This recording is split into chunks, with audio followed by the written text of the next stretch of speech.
Welcome to the Mystery and History channel. Be sure to subscribe and like so you don't miss out on more videos like this one. In the secondary circus shows, known as freak shows, which started in England in the 16th century, people with unusual physical conditions were exhibited as curious attractions. Back then, deformities were seen as supernatural signs or bad omens, fueling myths and fears. Entrepreneurs like P.T. Barnum used this view to turn these differences into profitable entertainment, drawing large crowds fascinated by individuals with unusual appearances or talents.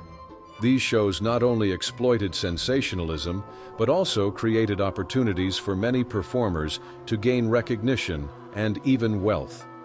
In this video, we will dive into the fascinating stories behind these iconic attractions. You will discover unforgettable figures like the Bearded Lady, the Siamese Twins, and the Elephant Man, whose lives were a blend of struggles and successes. Furthermore, we will examine how these shows helped shape conversations on inclusion and respect for diversity, despite their controversial nature. Get ready for an intriguing journey through remarkable performances that made history and uncovered the complexity of circus entertainment. Prince Randian, widely known as the Snake Man or Human Torso, was born in 1871 in British Guiana without arms or legs, a rare condition called tetramelia. Overcoming the limitations of his body, Randian impressed audiences with his remarkable skills, being able to write, paint, and even light cigarettes with only his mouth. His extraordinary ability made him a star in the circus world, especially in the Ringling Brothers and Barnum and Bailey circus productions. Alongside his circus career, Randian appeared in the classic 1932 film Freaks, where his role helped solidify his fame. He became an emblematic figure of the human oddities era in entertainment, gaining admiration for how he overcame obstacles and stood out, leaving a legacy of resilience. Harry, known by the nickname Kurt, immigrated from Germany to the United States in 1915, along with his sister Grace. During this period, he found work with a man named Earls, who became a pivotal figure in his life. Kurt adopted the surname Earls as a way of showing recognition, and with it built his new identity in the country. In the 1920s, his sisters Daisy and Tiny also joined him in America, beginning a major phase in their lives. Together, they formed an unbeatable team and started performing in the circus, quickly gaining the public's attention. Their extraordinary talents and daring acts stood out, making them well-known figures in the circus world. The performances they staged were famous for their innovation and boldness, impressing even the most critical spectators. Their journey in the circus was not only about entertainment, but also about overcoming obstacles and the strength of family unity. Over time, the name Earls became synonymous with excellence in the circus, and their contributions are still remembered today. The animated film Shrek was released in 2001, but it was inspired by the story of Maurice Tillet, born on October 23, 1903, in Russia. At 17, he began to develop physical changes due to acromegaly, a condition that causes the overproduction of growth hormone, resulting in abnormal enlargement of the skull, jaw, hands, and feet. Tillet became famous in wrestling, where he was known as the Monster of Notre Dame, and his unusual appearance inspired the creation of the Shrek character. Maurice Tillet, despite being highly cultured, fluent in around 10 languages, and a poet, knew he would be judged by his appearance. To cope with this, he turned to theater, and in 1937 moved to the United States, where he started his professional wrestling career. He became the heavyweight champion in the American Wrestling Association and adopted the name the French Angel in tribute to his parents. Tillet allowed molds of his head to be made, resulting in 3 masks. 2 are on display in museums in the United States, while the third belongs to businessman Patrick Kelly. Over time, more copies were created and sold. Johnny Eck, known as the Man with No Body, was one of the top attractions at freak shows from the 1930s to the 1950s.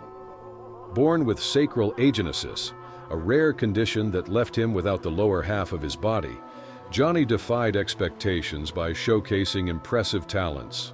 He performed in circuses and shows, astonishing crowds by walking on his hands, doing acrobatics, and even playing basketball.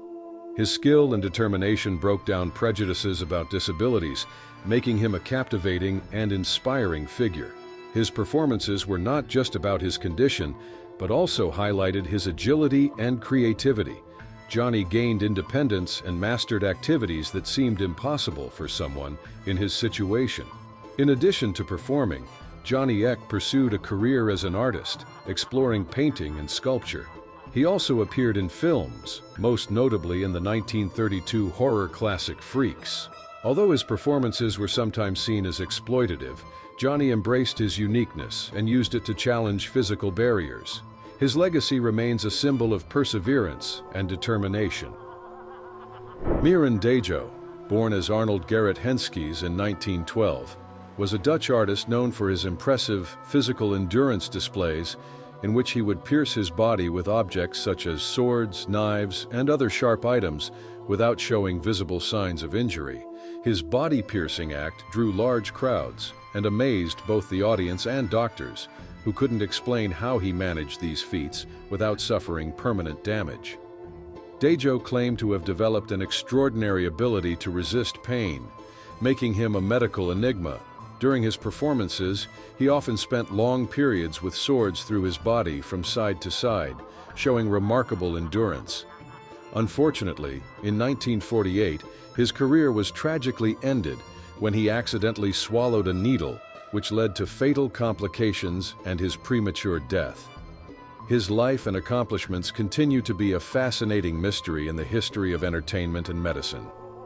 Joe Martin Lorello, born in 1886, gained fame as the Owl Man because of his unique ability to rotate his head at a 180-degree angle and even walk while keeping that position. His remarkable skill gained attention in the early 20th century.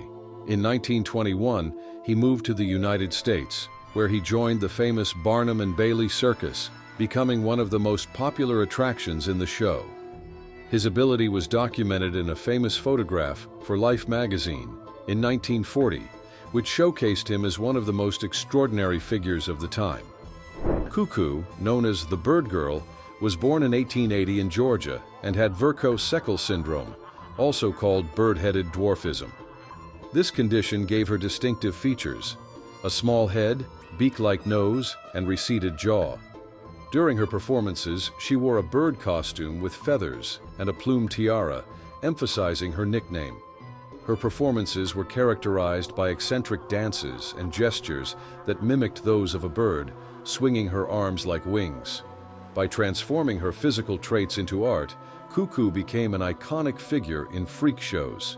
She overcame the challenges of her condition and found a creative way to entertain and fascinate her audience.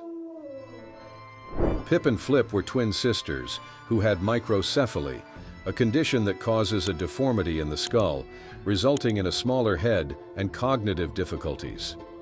Known as the Yucatan Twins, they are believed to have been born on the Yucatan Peninsula. They performed in the Circus of Horrors, where they generated curiosity and sympathy for their joyful and pure nature, being seen as charming by their peers. Despite the challenges, they found in the circus a source of livelihood and belonging. They appeared in the film Freaks, directed by Todd Browning, and their story brought attention to the difficulties faced by people with special conditions, humanizing the artists of these shows. Years later, they inspired the character Pepper in American Horror Story, Freak Show. Today, it is essential to remember that people with microcephaly or other conditions should not be discriminated against, but instead be treated with dignity, empathy, and equality, overcoming the prejudices of the past.